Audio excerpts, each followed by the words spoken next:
I must confess that I am not a fan of bloodthirsty berserkers, so I did not get into the World Eaters wave when JOYTOY released them, but I had to do an exception for the one and only Lord Invocatus and his Juggernaut stead.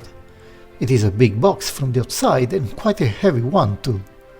I guess that most of its weight is due to the awesome beast, for which I have great expectations. Let's see what we have got here.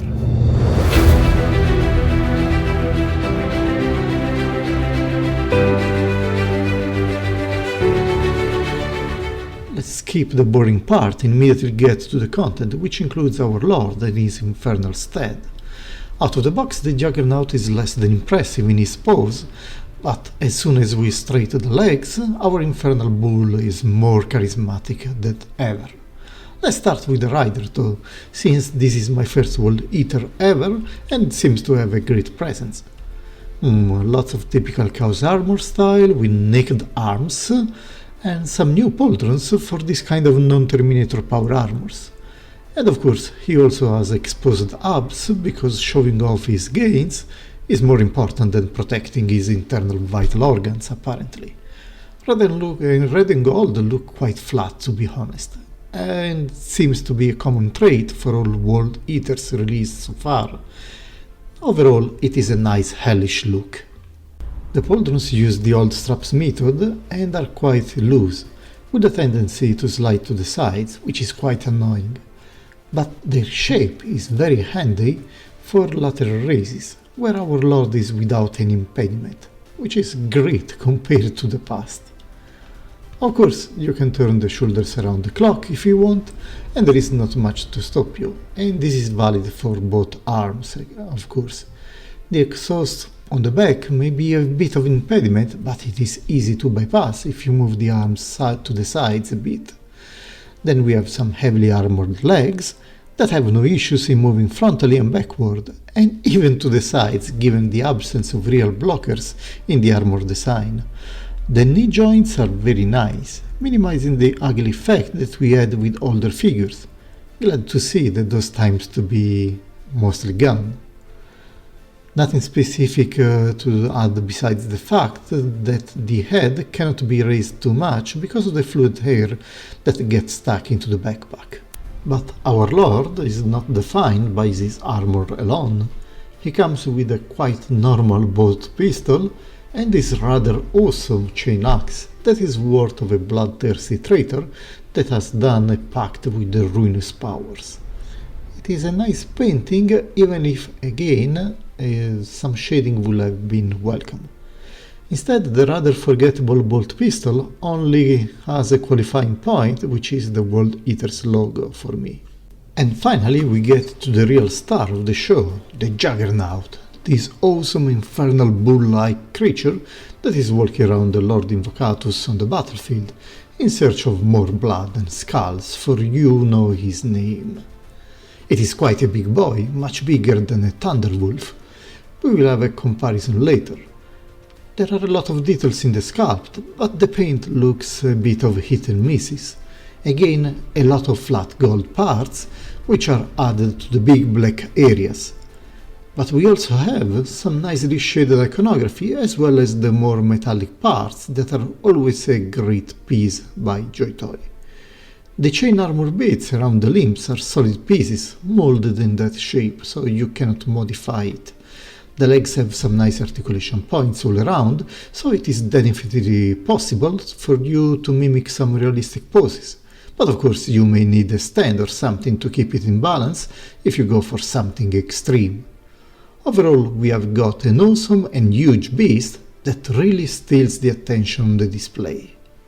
There is not much underbelly, but who cares about that? In the end, the harness is glued to the back, so the rider is never at risk to fall off. Also thanks to the handy and pointy steel pieces that allow him to rest his feet. There are a lot of cool details too, like the pistons on the rear legs that can move in or out depending on how far you extend those short legs. Overall, you can have a lot of fun trying to find the correct pose for your cavalry from hell.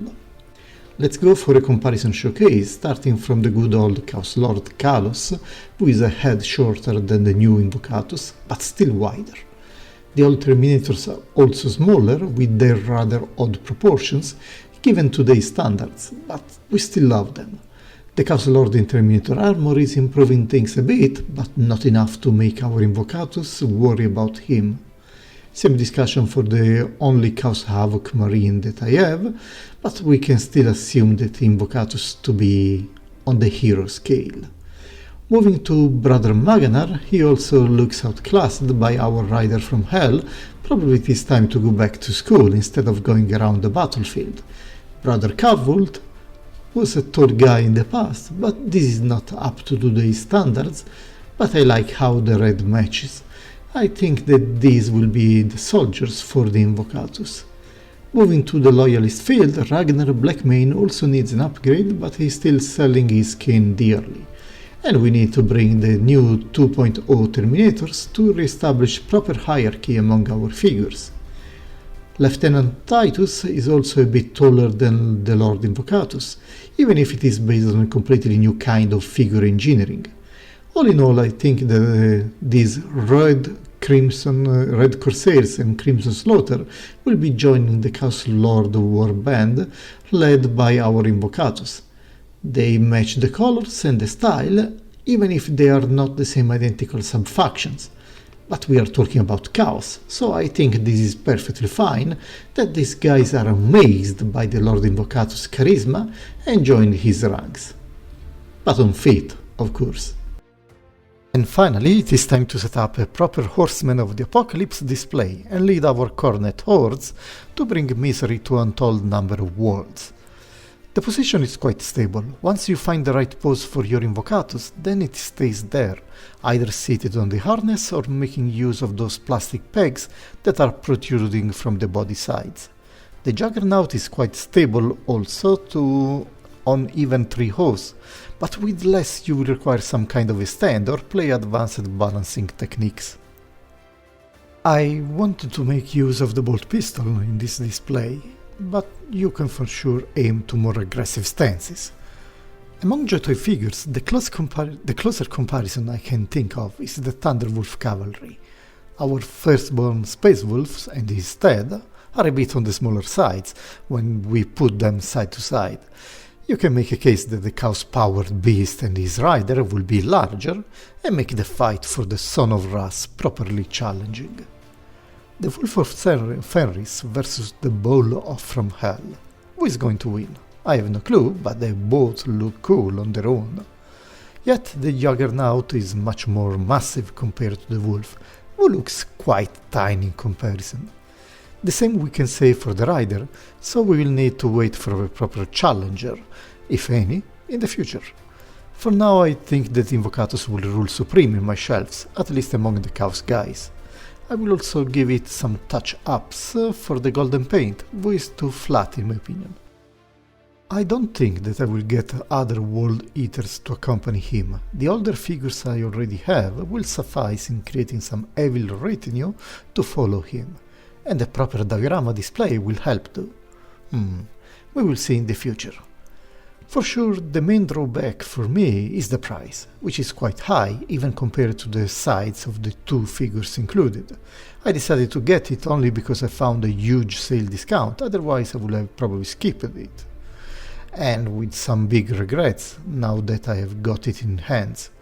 In my opinion, the paint job quality could have been much better, with some inking and highlights here and there.